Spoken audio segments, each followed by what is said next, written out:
Fala, meus queridos, beleza? Thiago Mangrich aqui e seja muito bem-vindo a esse mundo fascinante da fotografia e do vídeo, onde cada clique conta uma história e cada frame captura um momento único de nossas vidas. E é com muito prazer que no programa de hoje nós vamos receber uma figura ilustre de altíssimo gabarito. É o cara que ele leva a régua lá pra cima. E Guto, eu tenho um resumo que tu me mandou aqui, eu vou ler, porque eu acho que é bem pertinente e eu sei que ela é uma pessoa que também fez muitas coisas assim que marcou a tua vida como um profissional, né?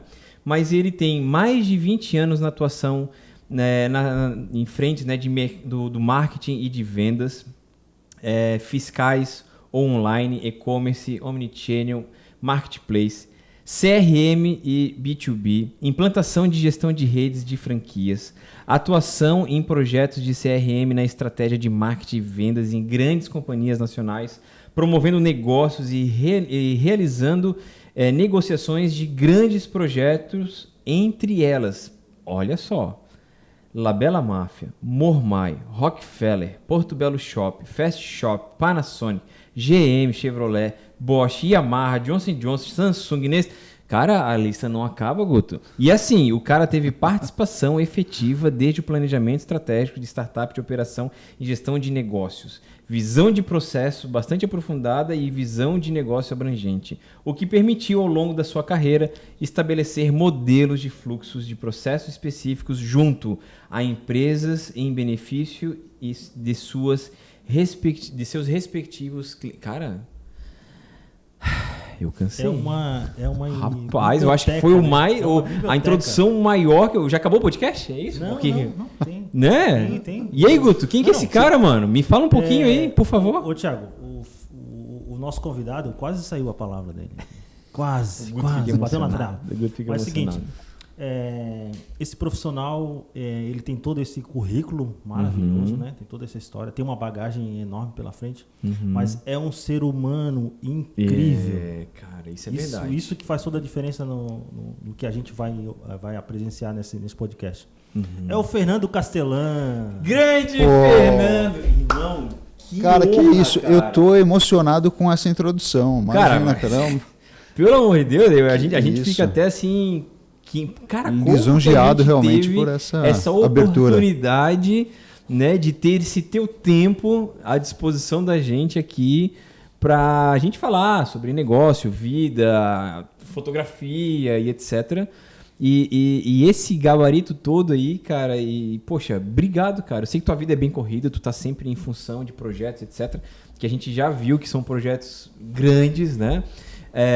Cara, obrigado pela tua presença. Imagina, aqui, eu que agradeço e muita gratidão realmente, não só por vocês, mas por toda a trajetória. O que me trouxe até aqui não foi apenas por mérito próprio, foram as pessoas que estavam junto comigo, Deus que tem um papel fundamental em me conduzir por essa trajetória toda.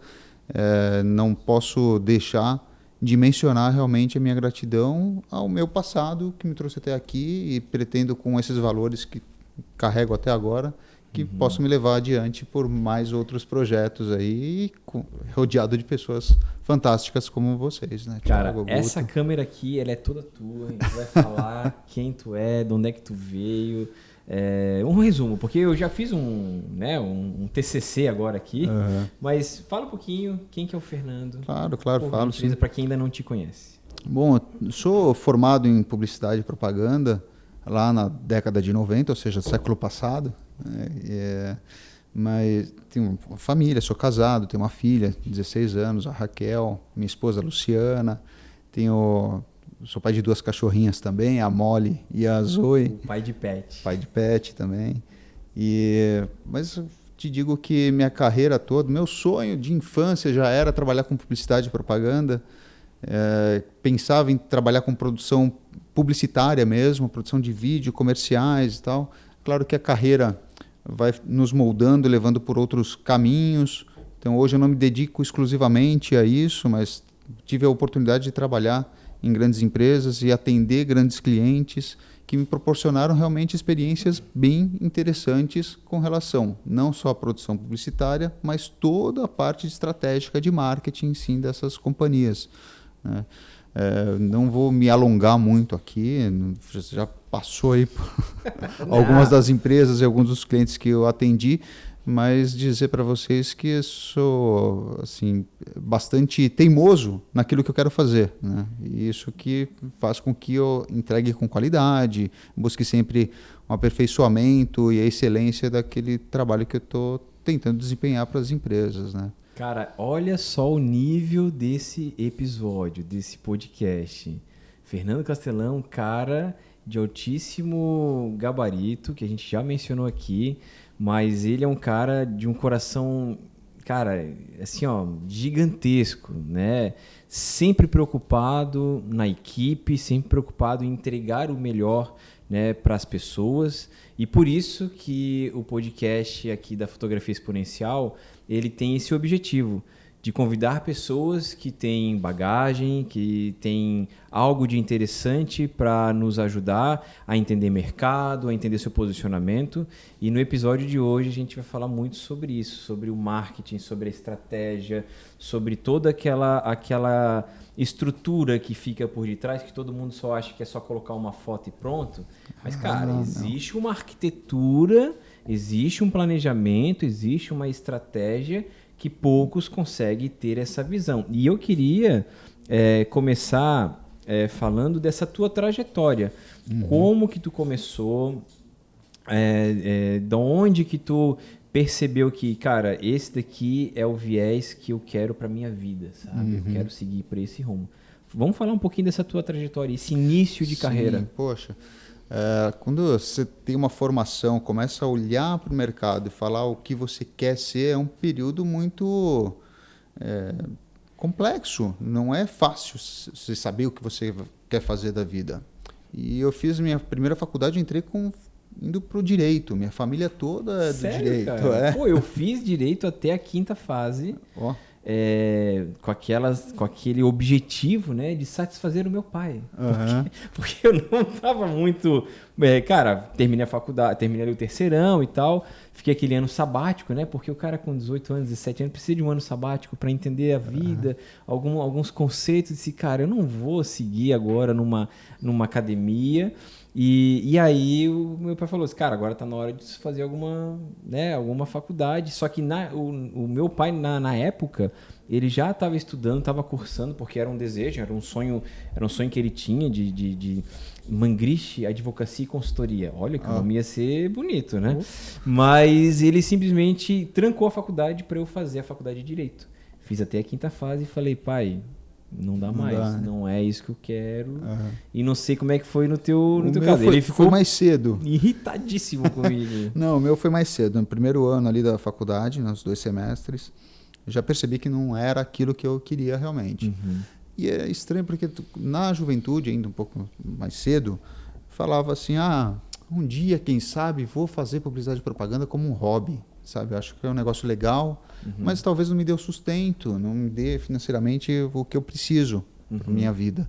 Então eu vou fazer direito, abrir um escritório, advogar, defender as causas que eu acredito e depois mais para frente fazer publicidade e propaganda. Isso em São Paulo? Isso lá em São Paulo, isso na década de 90.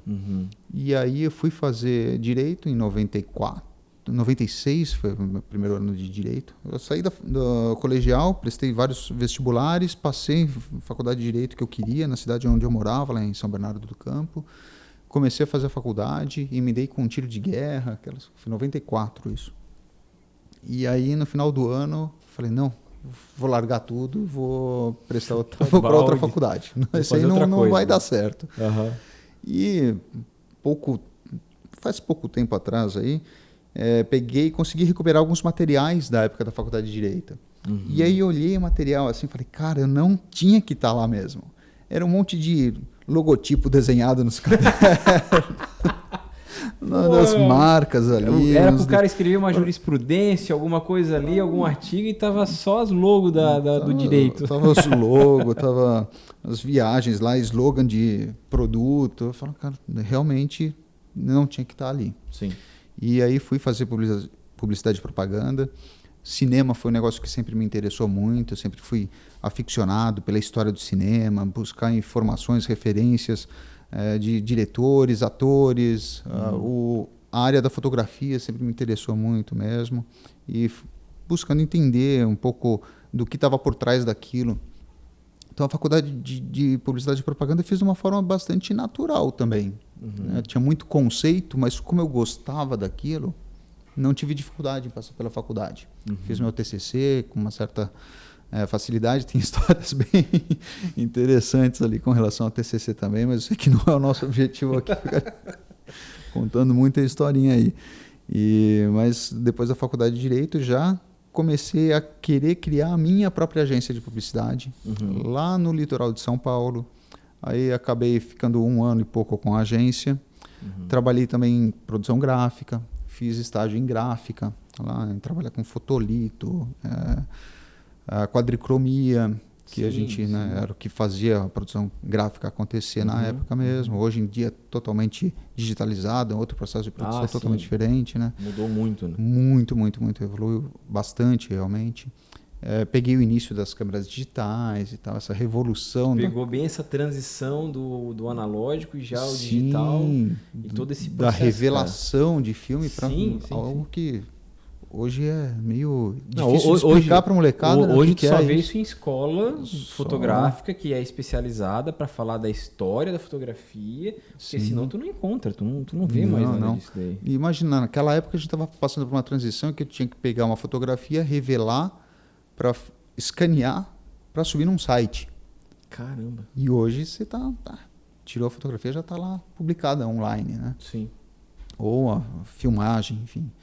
Então passei por todo esse momento de transformação do mercado, e que fez com que eu também especializasse um pouco nessa parte de tecnologia, do entendimento do que a tecnologia poderia servir para o marketing. Então, aí fui convidado para uma agência em São Paulo para integrar um time que estava desenvolvendo ali as primeiras iniciativas de marketing digital no Brasil. A agência quebrou, aí eu acabei saindo, fiquei uns 6 meses lá atuando por conta própria, aí montamos a própria agência de marketing digital, uma das precursoras de marketing digital no Brasil. E ali tive a oportunidade realmente de trabalhar com grandes marcas que precisavam entregar suas estratégias de marketing digital para o mercado. Não tinham muitos profissionais especializados, com ainda uma atribuição maior, que era de desenvolver campanhas de incentivos, campanhas de fidelidade para o seu público, e pouquíssimas empresas estavam especializadas ou tinham know-how para isso. E eu fui me especializando, aprendendo e fazendo isso com mais velocidade, fez com que eu desenvolvesse minha carreira nesse setor. Né? Isso foi por volta de 2000. 2000, 2001. A minha faculdade, quando eu tranquei e fui fazer, era 2010, já com uma faculdade de comunicação social com ênfase em mídias eletrônicas. Então, o comunicação social era né, o jornalismo, era a fotografia na época, etc. Só que aí, quando eu falei para meu pai, disse, cara, eu não quero mais direito, isso não serve para mim, e porque não é o meu perfil. O meu perfil, ele ele tá em conexão com muita gente, por mais que o direito te permite isso, mas tá fazendo vários projetos ao mesmo tempo, tá dando essa, né? E ele disse, cara, beleza, então o que tu vai fazer? Ele disse, não, vou ser fotógrafo. Rapaz, o cara disse, você é louco? Você vai fazer um curso de bacharel e não sei o quê, porque tem que ter um título. E eu encontrei essa faculdade, só que o que eu percebi, que além da cadeira de fotografia que tinha lá na época, era justamente essas mídias eletrônicas. Claro, a gente está agora falando de 10 anos à frente, então muita coisa se evoluiu. Foi o boom do Facebook, né? Então, em 2000, o marketing digital já existia, e como que era esse posicionamento? Como que tinha... Porque a gente entende que o marketing digital é Facebook, Instagram, TikTok, etc. e tal, hoje em dia, né? Vai falar marketing digital hoje para um guri, o cara, não, beleza, eu faço dancinha no TikTok e a gente consegue milhões. Como é que era naquela época? Olha, naquela época... tinha que ser na guerrilha, né? Sim, a gente tinha poucos portais, de comunicação, né? Tinha o BOL, alguns portais de pesquisa, sites de pesquisa como Yahoo, Alta Vista, KD, que a gente, KD, né? sim, que a gente conseguia colocar alguns anúncios. Então, o marketing digital era muito mais voltado pela estratégia de como colocar os anúncios naquelas mídias, os botões, os bannerzinhos estáticos, alguma coisa com pouco dinamismo, porque era muito pesado, né? Sim. Para você entregar para as empresas uma estratégia focada nisso. Era só uma publicação. Os portais entregavam media kits dizendo, um banner assim custa tanto por impressão. Cara, eu lembro, por incrível que pareça, eu lembro disso, porque a gente tinha que fazer, às vezes, uma fotografia, a gente tinha que até fazer, claro, isso lá em 2000, né, bolinhas antes, que eu era meio envolvido com o Photoshop. Né? Então eu tinha que ter as dimensões dos banners e tal, que aí eu trabalhava, né? Enfim, né? de assistente, etc e tal. E tinha que criar esses bannerzinhos e dizer, olha, isso aqui custa tanto, isso aqui custa tanto, isso aqui custa tanto. Então, claro, não cheguei a trabalhar exatamente com isso, né? Mas eu via que existia um movimento para aquilo ali, até justamente para poder fazer essas vendas. Porque quando a gente falava de wall, tinha aquelas salas de conversa, né? Tinha aqueles bate-papo, aquele chat. Porque eu sou da época, pode não parecer, mas a barba revela, da época do Mirk. Da época que tu tinha lá né, @Floripa, o canal e etc e tal. Cara, Avalanche e etc e tal. Então, cara, como a gente conseguiu evoluir e crescer nesse processo, mas... esses media kits que tu comentou, essas vendas, como que as pessoas tinham essa certeza que, cara, vai acontecer, porque, imagina, isso foi uma revolução, cara, né? As pessoas ficavam com medo, como hoje a gente tem medo da inteligência artificial, que tem até modelo que não existe, né? Aquela lá do cabelo rosa lá e vende milhões, e vende não sei o quê, e tem super acessos, né? Na época era muito empírico. Você fazia e testava. Via se dava resultado, continuava. E aí você começava a criar uma estratégia baseada naqueles resultados colhidos de algo que não era muito previsível. Mas, assim, como se falava muito do online e as pessoas tinham muita curiosidade, era muito fácil vocês ter resultados rápidos, né, com aquele tipo de anúncio, com aquele tipo de iniciativa. Mas muitos portais também quebraram. Muitas empresas ali, entre 2000 e 2001, teve o estouro da bolha da internet, que levou muitas empresas a falência, realmente. Desapareceram do mercado. Eu lembro que tinha... O bug do milênio, né? Foi até depois do bug do milênio. Teve portais como Fera.com, Amélia, coisas que não existem mais realmente, que... se propunham na época a serem grandes marketplaces, e a gente não falava em marketplace na época. Exatamente. Era um portal de compras, era um shopping virtual, que se juntava várias marcas ali num shopping virtual. E a gente, na época, eu estava numa empresa chamada Digimaker, que era uma empresa de marketing digital com foco em programas de incentivo, em marketing de relacionamento, em programas de fidelidade, em que a gente construiu alguns shoppings virtuais baseados nas plataformas que já existiam, como Americanas.com, Submarino, que estavam iniciando suas operações, mas não faziam nenhuma operação ainda para o mercado corporativo. Então, a gente na Digimaker foi precursor no sentido de colocar essas opções para grandes empresas. Então, eu pegava um banco que falava que iria fazer uma campanha de incentivo ou um programa de fidelidade para os seus correntistas, e à medida que os correntistas gastavam o dinheiro no cartão de crédito, acumulava pontos para trocar onde? Trocar numa Americanas.com, no Submarino, e a gente fazia essa associação desses players de portais de compras para o consumidor trocar seus pontos ali. Né? Porque hoje a gente tem o nosso Mercado Livre aí, né? Sim, hoje tem...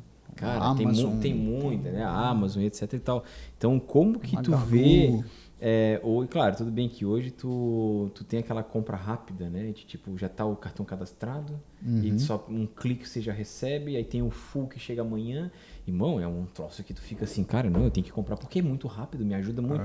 E como que era essa entrega, como que era essa época de uma compra de um produto, da tua estratégia, ela ser efetiva, né? E até a satisfação do cliente. Poxa, conseguimos conectar, conseguimos alcançar essa estratégia e essas vendas. Porque era um processo que hoje é muito mais rápido. Como é que era esse processo lá? Olha, a gente tinha que conversar com as empresas para tentar convencer a sair de um modelo que a gente chamava de online, mas que não era real time, né? Que era um online in batch, ou seja, eu mandava um arquivo para a empresa, ela processava o arquivo e devolvia a resposta no dia seguinte. Caramba. Ou a cada 8 horas ou 12 horas devolvia uma resposta, um retorno de um pedido que eu tinha mandado para ela. Para esse modelo online real time mesmo, é difícil hoje a gente imaginar que não seja assim, né? Você faz um pedido, do outro lado alguém já processou aquele pedido, já vai fazer a entrega, já está separando um produto tal para fazer a entrega. Naquele momento não era assim ainda, mas que era mais difícil era fazer a comunicação com o consumidor, com o público que estava do outro lado de uma campanha, de entender que ele ia receber por aquilo em algum momento. Então, o nosso cuidado também muito grande era de como que a gente preparava a comunicação para aquele público. E aí, poxa, a gente já tinha que fazer uma criação, uma construção de comunicação baseada em bancos de imagens, em modelos um pouco até arcaicos de comunicação, diferentes do que a gente tem hoje, em que a gente tinha que preparar tudo praticamente artesanalmente. Caramba. Era bem braçal a parada. Era bem braçal, gostoso até de fazer. Sim, né? Sim. E como que tu vê essa parte braçal, essa parte que hoje, né, a gente talvez pode fazer de uma outra forma? O que tu percebe que desde aquela época tem coisas que ainda funcionam no dia de hoje? Porque a gente vê que existe uma essência, existe uma estratégia que você faz a roda girar, ela vai girar, cara, e vai dar certo. Agora, tem aquele marketing que hoje a gente percebe que, cara, ele é muito mais diferente do que a gente fazia antes. Como é que é essa tua visão e como que foi essa tua transição, né? Desse marketing, digamos assim, guerrilha, aquele com a faquinha assim, e hoje tu tens um monte de armamento para poder te facilitar a vida. Sim, eu costumo dizer que no marketing, o que as pessoas compram são pessoas. Tá? A gente prepara uma comunicação, sempre, naquela época também, e é base do que a gente chama de CRM, é o relacionamento, né? Entre uma pessoa e outra, entre uma marca e uma pessoa. Então, entre você identificar o seu cliente, personalizar a comunicação, identificar essas oportunidades, diferenciar a comunicação e personalizar aquela entrega para o seu cliente. Hoje, no mundo digital, você consegue fazer isso com muito mais rapidez. Mas o processo é o mesmo. Você identifica o cliente, diferencia as ações, diferencia as entregas realmente e personaliza aquela entrega para o seu cliente, né, para o seu público. E nas redes sociais isso acontece de uma forma muito mais veloz, muito rápida, mas não deixa de passar por isso. As pessoas acabam comprando outras pessoas, conteúdo de outras pessoas, de marcas, né, também, mas muito baseadas no relacionamento, naquilo que você está entregando de relevante para o seu público. E se não tiver realmente qualidade naquilo que você está entregando, relevância, uma preocupação estética, uma preocupação de conteúdo com aquilo que você vai entregar para o seu consumidor, para o seu público, a efetividade vai ser muito próxima de zero. Então, quanto maior você tiver o entendimento da necessidade do seu público e maior a sua preocupação com a qualidade daquilo que você vai entregar, melhor vai ser o resultado. Porque as pessoas hoje elas conseguem perceber o que é feito com celular, o que é feito com câmera, o que é feito com vídeo de celular, o que é feito com vídeo de câmera, né? A gente né, conversou com vários profissionais aqui que já passaram que hoje se fala muito usa-se muito câmeras robóticas para fazer transmissões. Então, antes aquilo que tinha que ser feito por uma pessoa, que muitas das vezes se tornava exaustiva, ela ficava cansada e perdia o foco. Hoje as câmeras robóticas elas trabalham de forma inovadora. E no teu processo de implementação e gestão de redes em franquias, por onde tu passou, o que tu consegue trazer de inovador para o cliente atual, para o cliente que talvez ainda tem gente que é a moda antiga, que vai gostar daquele marketing tradicional, não sei se a gente pode falar dessa forma, mas que de alguma forma tu virou a chave, sabe? Você percebeu que, cara, isso aqui vai encaixar muito, essa leitura que tu faz do cliente, né? Como é que tu poderia compartilhar isso com a gente? A gente não pode perder de vista também a necessidade ou peculiaridade de um conteúdo que tem que ser autêntico, né? Tem que ter autenticidade. Muitas vezes um conteúdo gerado de uma forma mais amadora tem toda a relevância realmente para aquele público. Mas tem que se preocupar também que não é todo o conteúdo que você tem que entregar dessa forma. Sim, né? claro. Então, tem que ter esse equilíbrio entre essas duas frentes. A pandemia veio realmente para fazer uma ruptura, criou um novo status quo para a sociedade. No marketing foi muito enfático isso realmente.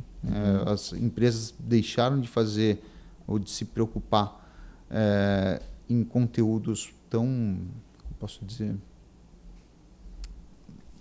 mercadologicamente falando assim, muito finos, tá? Com tanto requinte, para se aproximar mais do público, fazer conteúdos de transmissão online, real time mesmo, para que as pessoas vivenciassem aquilo que as empresas estavam passando na hora, né? Aquele conteúdo fresco ali. Então, isso foi muito importante, foi uma ruptura realmente que houve nos últimos anos aí com relação ao conteúdo que as empresas entregam para o público. Sim. Claro, esses equipamentos foram fantásticos realmente, essa inovação que aconteceu foi muito importante para que as empresas pudessem investir em recursos em algo que pudesse ser transmitido real time realmente para o público com qualidade também. Né? Então não adiantava fazer muita coisa caseira, porque se perdia muito do que a marca precisava passar para o público. Né? Sim, a gente teve uma época na pandemia que a gente tem um colega em comum, eu e o Guto, que é o Jean, né, Guto? A gente, imagina, a gente estava numa situação sem evento e o Jean é uma pessoa... Né, Jean, você está escutando aí, cara, eu quero, né, te escutar aqui, você é meu convidado aí. Em breve você vai estar aqui compartilhando aqui com a gente essa experiência que foi a gente fazer né, Guto, transmitir um show, né, que foi a ideia de... desafio, né, Thiago? Porque era pandemia. Para nós era novidade também essa... Porque era pandemia, ninguém podia sair de casa, né, Guto? Eles viviam de show. E aí qual que foi a ideia? Né? Vender ingresso, como é que foi? A ideia foi fazer uma noite de show. Ó que interessante, né? Então, eles viviam de show, de espetáculo. Então, a ideia do Jean, da Bress, Jean, trompete, é um grande maestro, ele nos trouxe uma demanda de fazer um espetáculo, né? Como se fosse um convite. A pessoa comprava um ingresso em vez de comprar um ingresso para ir num teatro, ele comprava um ingresso para ir numa live. Então, bacana. Esse desafio foi feito, a gente alugou um estúdio, a gente foi no estúdio e montou essa estrutura de live show, né?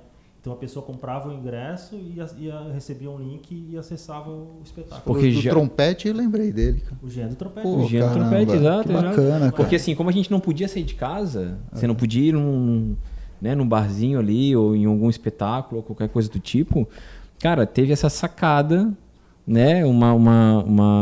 Né? Foi feito um marketing, ele trabalhou essa coisa de você, né? Já que não pode sair de casa, mas você vai ter um show, né? Você vai poder presenciar, ter uma música ao vivo com as pessoas que você está e etc e tal. Sim. E cara, foi sensacional para tu ver. A gente teve que se reinventar também, né? Nesse processo todo, né? É verdade. Eu lembro um pouco antes, já fazíamos eventos semanais com cobertura de foto, vídeo. Foram mais de 60 eventos, né, Guto? A gente trabalhou bastante aí com visitas, com mais de 40 pessoas sendo recebidas da empresa semanalmente, e a gente fazendo a cobertura de foto e vídeo desses eventos. Que eu acho que foi aí onde eu te conheci. Foi exatamente. Foi um dia época que, não sei se o Guto não podia, 2017, ou a gente foi junto, 18. Ou alguma coisa do tipo, né?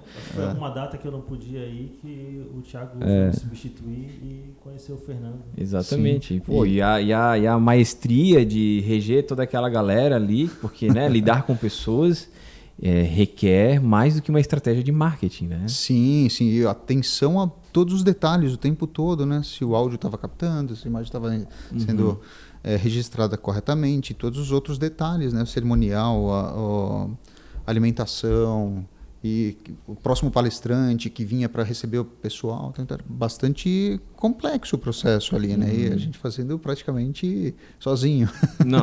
Não era uma equipe muito grande, não. Era eu, mas alguém ajudando e vocês na equipe ali na retaguarda para fazer tudo acontecer. E antes da pandemia a gente já começou a fazer lives mensais para divulgar informações da empresa para os franqueados, fazer com que a informação chegasse ao franqueado para que ele pudesse passar para o público final também. E isso me ajudou também, quando chegou a pandemia, já estar mais preparado para, de uma forma muito rapidamente, isso já em outra empresa, a gente pudesse fazer lives e passar esse conteúdo de uma forma muito rápida para o consumidor final, para os nossos franqueados também. Sim. E tudo foi um aprendizado muito rápido que a gente teve durante a pandemia, mas que a gente replica até hoje. Hoje, sim, na empresa que eu estou, a gente precisa realmente fazer esses conteúdos de uma forma muito frequente para que isso chegue até o consumidor já nesse novo status que a gente acabou absorvendo. A pandemia ela veio para fazer tu tirar aquela zona de conforto, né? Eu acredito muito que, claro, a gente não vai nem mensurar as perdas e etc, né, do que aconteceu, né? Porque aconteceu. Mas olhando para o lado do mercado, olhando para o lado profissional, eu acredito que a gente vai chegar, ou iria chegar, num determinado nível de consumo midiático muito excessivo, muito forte, e foi acelerado, foi potencializado. A gente criou dinâmicas que a gente não estava preparado. Eu me lembro que, cara, esse lance das aulas online que eu tive que fazer, que eu tive que me preparar, eu olhei assim, cara, tem uma parede branca aqui, ridícula, feia aqui nessa... Cara, eu tenho que criar um ambiente. Aí tu vê, eu já não tinha trabalho. Sim. Né? Por causa da pandemia. Fui lá na Leroy e gastei mais uma grana, acreditando num projeto que, cara, talvez hoje esse podcast ele tinha um objetivo lá atrás, né? Foi o tempo de eu treinar, foi o tempo de eu praticar, para poder assim ter esse momento de compartilhar. Então hoje, esses programas nos faz a gente poder escolher, né? Hoje, cara, eu já tô, né, quase cancelando lá a minha TV a cabo, que eu não assisto mais. Sim. Eu prefiro muito mais um streaming ou algum canal no YouTube de informação que vai agregar pra gente, do que ter uma televisão e ficar passando aquelas coisas. Sim, a quantidade de conteúdos de treinamento, de capacitação que foram disponibilizados online, que a gente realmente já estava indo por este caminho, mas que a pandemia trouxe uma aceleração muito maior. E uma das coisas que eu queria te perguntar é como que a experiência, né, a sua experiência com outras empresas de diversos setores, né, influenciou a tua visão no processo dos negócios. Porque a pandemia ela deu uma chacoalhada, né? Pegou a galera, peraí, aí embaralhou tudo, e aí agora como é que... tu estava numa empresa, tinha uma visão assim, agora aqui já mudou, e aí com a pandemia eu tive que... Como é que foi esse processo? Foi meio no empurrão assim, né? A pandemia já trouxe ou vai ou racha, não tem escapatória, tem que fazer de uma outra forma que a gente não estava fazendo antes. E nesse processo pós-pandemia, eu passei por empresas de varejo de moda, de educação, de equipamentos de a gente tem que atualizar o Guto, acho que aquela informação lá está desatualizada, aquela introdução lá. Eu te falei que é uma enciclopédia. Aquilo ali era até a pandemia, né? Agora, pós-pandemia, o cara já está, né? Mas fez com que eu tivesse que aprender realmente a como ser mais ágil e entregar conteúdos de qualidade com velocidade para o consumidor, para o público, qualquer que fosse. Fosse um franqueado, fosse um outro fornecedor, fosse uma revenda daquele produto que a gente está vendendo, oferecendo para o mercado.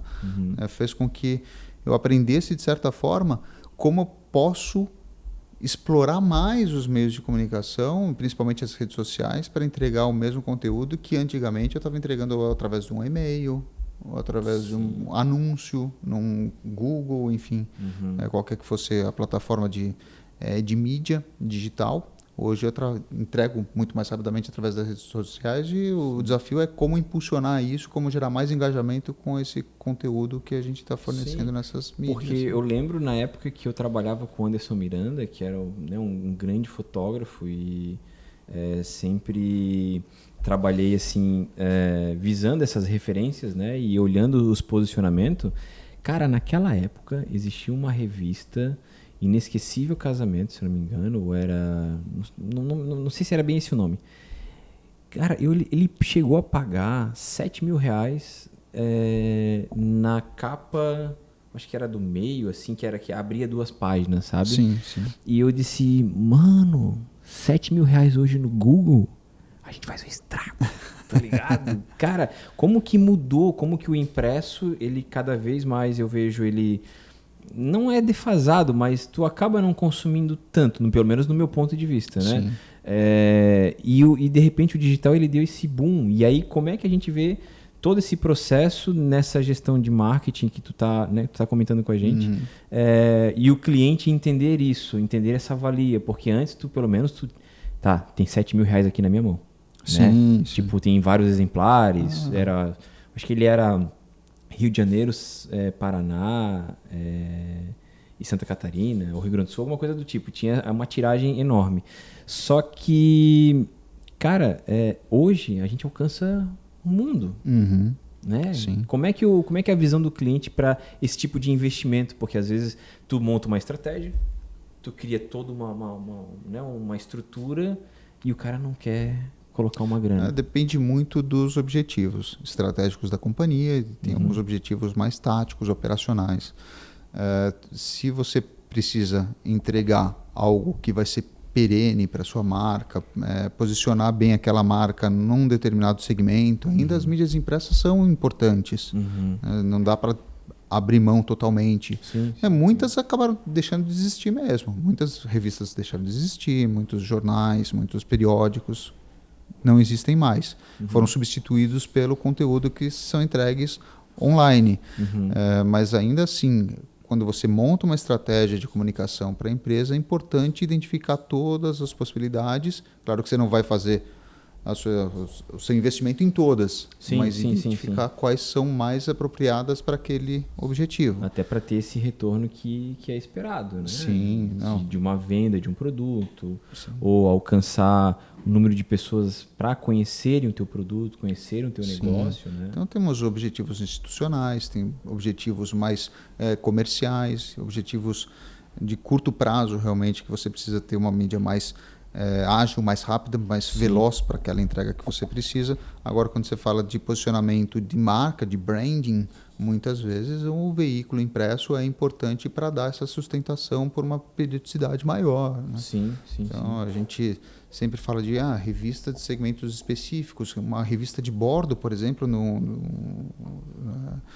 de uma companhia aérea, é importante para você se comunicar com aquele público que está no momento de translado de uma região para outra, você vai se comunicar com ele ali, que muitas vezes no avião você não vai ter o Wi-Fi o tempo todo 100% conectado para entregar esse conteúdo. Também para se posicionar como marca também, né, o Fernando? Sim, o tempo todo. É importante, né? Tá em todas as plataformas, né? A marca está identificada em todas as plataformas. Sim. O investimento que a marca vai ter é muito grande se ela quiser realmente fazer uma cobertura em todas as plataformas. Então é importante entender realmente qual o público e onde que ela vai estar inserida para definir melhor os investimentos. São poucas empresas que têm recursos muito grandes disponíveis para que você consiga ter uma abrangência grande de veículos em que você vai se posicionar. Mas é importante você ter essa visão do todo para poder segmentar melhor onde você vai se posicionar. E nessa tua trajetória, tu consegue descrever pra gente algum caso que tu percebeu que teve um sucesso, né? Obviamente por intermédio da tua atuação e do teu posicionamento, que por muitas das vezes é questionado, né? Mas tu acha que isso vai, tu acha que não sei o quê, e tu comprou essa briga, tipo, não, isso daqui vai dar muito certo, vai dar retorno, né? Tem algum caso assim que tu pode... Claro, não precisa comentar a empresa, falar nisso. São alguma experiência casos, assim, né, tua? Mas acho que talvez mais emblemático aí, cara, acho que é de apostar em eventos, que sempre a gente tem assim uma certa resistência. Fala, nossa, eu vou investir tanto num evento... O que vai me trazer de retorno? Será que eu não posso pegar esse mesmo recurso e aplicar em outro tipo de mídia que vai me trazer um retorno melhor? e em algumas situações realmente eu fui mais contundente em defender a realização do evento, uma convenção, um lançamento num evento, e isso trouxe realmente um retorno de longo prazo muito melhor para a empresa do que se tivesse feito um investimento pontual numa determinada mídia. Em um evento você tem toda uma estrutura muito grande, é caro fazer um evento, né? Não é barato, não é um investimento pequeno.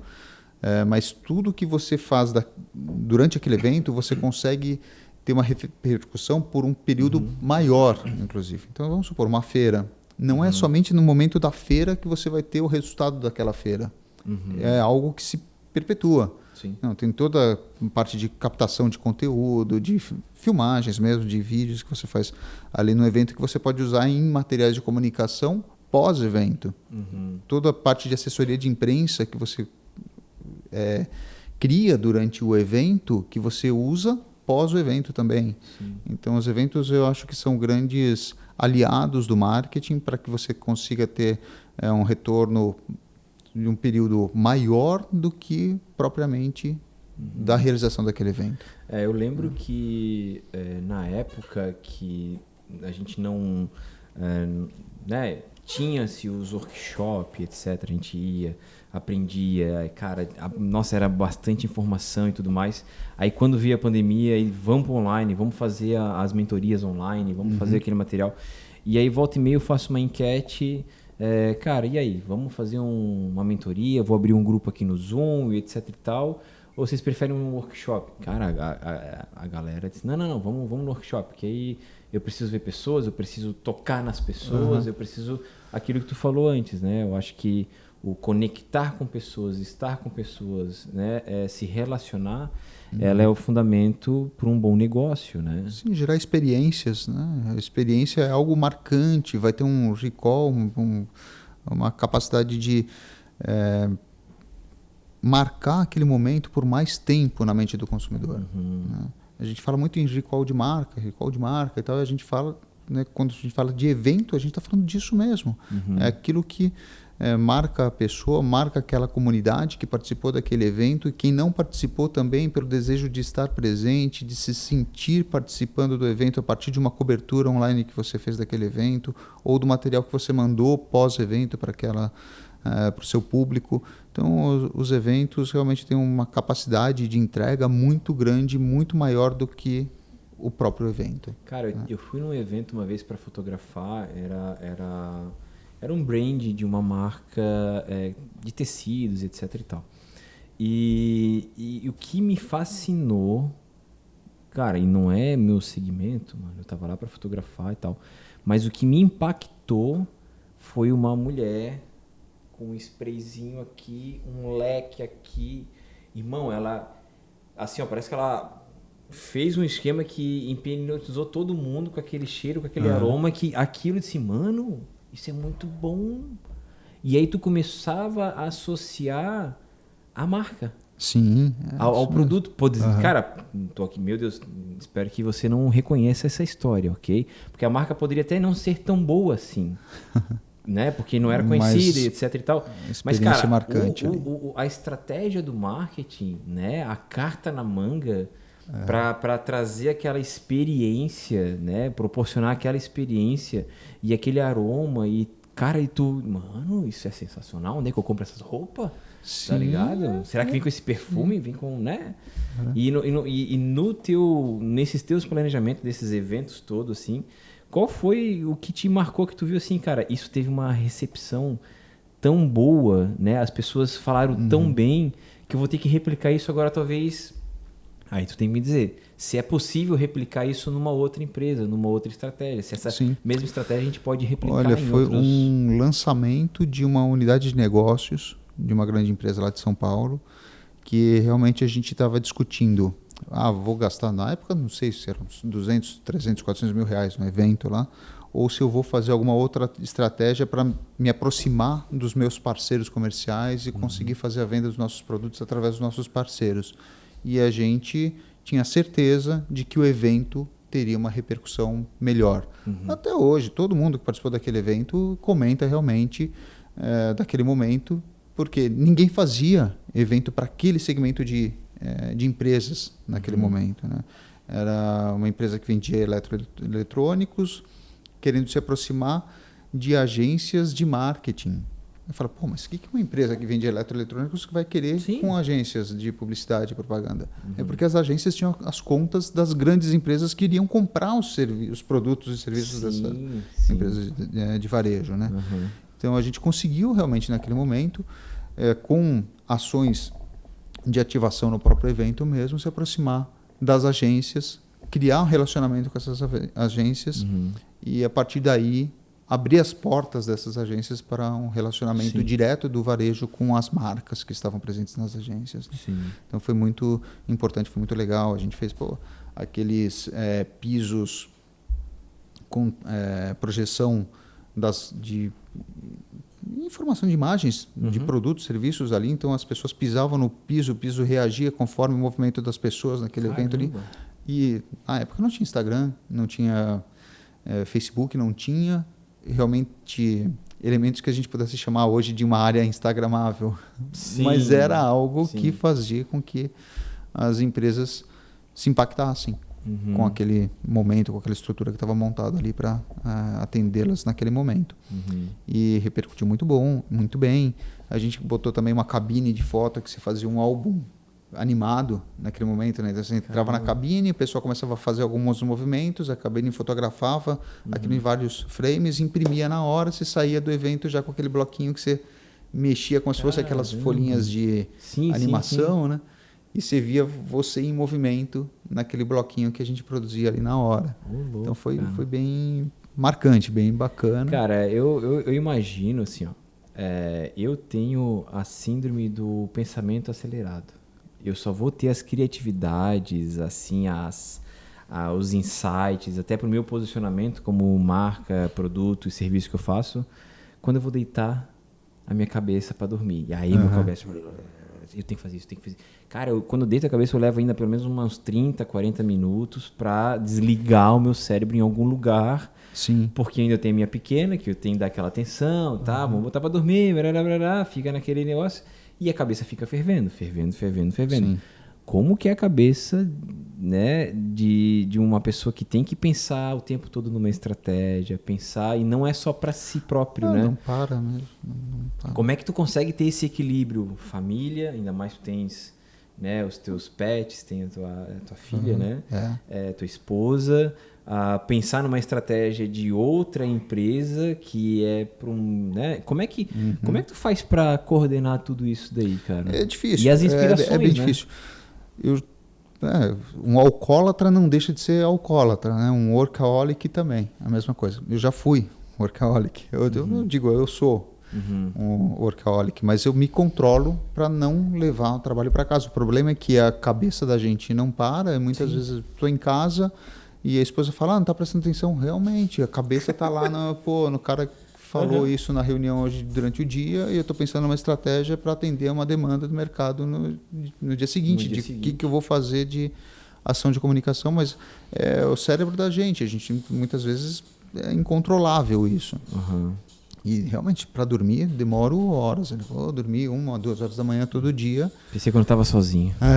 Eu chego lá, deito e fica pensando, fica aquilo lá do que aconteceu durante a reunião do dia, enfim, as demandas que vieram, que você ainda não resolveu, que precisa preparar alguma coisa no dia seguinte ou para a próxima semana. E o que eu evito é realmente levar um computador para casa para abrir, para ficar trabalhando, coisa que antigamente eu fazia. Até antes da minha filha nascer, até antes da minha esposa engravidar e tal. Cara, eu era realmente isso. Saía do trabalho, levava o computador para casa, estava lá trabalhando, fazendo alguma produção. Não desconectava nunca. Não desconectava. Ia para casa da minha mãe, ia passar fim de semana, ia para a praia, tava com o computador no lado, tava com o computador no carro, abria o computador no fim de semana para trabalhar. E era assim, cara, era assim. E era algo que me motivava, eu gostava, queria fazer, queria produzir. O vício, né? É o vício. É bom, né? Você falar assim, só consegui, vou entregar um negócio melhor para o cliente no dia seguinte. Vou chamar atenção, vou me olhar diferente e tal. E, cara, e aí às vezes não é nem aprovado, né? Às vezes... E um sócio meu me fez eu entender que o ótimo é inimigo do bom. Muitas vezes eu ficava naquela de querer entregar o ótimo e me consumia e queria ser excelente naquilo tudo que eu fazia E o cliente muitas vezes não reconhecia, falava, pô, legal, você entregou aqui, isso aqui que precisava, beleza. Falava, é a maior verdade isso daí mesmo. Né? E às vezes você fazendo o bom, aquilo que o cliente precisava, teria muito menos esforço do que entregar o ótimo, mas que atendia a necessidade, a expectativa, tá muito preocupado em ser fora da curva, em fazer o extraordinário e cara, é fazer aquele arroz com feijão bem feito, bem elaborado, o básico bem feito, né? Eu acho que claro, tudo tem que levar em consideração, né, as proporções e o que é necessário, mas fazer, né, já é melhor do que o não fazer, o deixar fazer de qualquer jeito, que não está fazendo. Né? Talvez o perfeito, aquela que a gente sempre se cobra, né? Eu me cobro muito, assim, quando eu faço as minhas imagens e eu vou para a curadoria, que é onde eu consigo evoluir no meu trabalho, rever onde eu errei, rever onde eu acertei para potencializar aquilo. Cara, eu fico me cobrando, por que eu não pensei naquela luz antes? Por que eu não aproveitei? Que aí eu olhei, eu vi, e eu não comentei com o cliente. Teve uma situação que, né, esse trabalho que eu fiz agora recentemente de uma cliente, quando eu cheguei no local, era uma festa de aniversário, era por volta de umas 4h30, 5 horas da tarde, e, mano, tava aquele sol, assim, fantástico, num paredão verde, né, num corredor que tinha, assim. E eu tava com a minha lente, que eu já sabia qual era a lente que eu tinha levado, porque ia rolar uns retratos e tal. Cara, e tava um calor, mais um calor. Que tava assim, eu disse, mano, eu vou fazer esse casal sair dali. Vai vir com o filho e a gente vai fazer uma sequência de fotos aqui. Mas eu tive que criar uma situação. Quando eu fiz isso, cara, ainda bem que eu fiz, porque salvou as fotos. Porque dentro do local, não era um local muito bonito, não tinha nada de decoração. Tive que usar luz de flash, aí, cara, aí quebra toda aquela, né? Então, quando a gente tem essa pressão de, pô, pelo menos deixa eu garantir aqui o que realmente vai ficar bom, porque o conjunto da obra talvez não vai ser o excepcional, porque aí já não depende mais de mim, depende de outros fatores. Sim, né? Sim.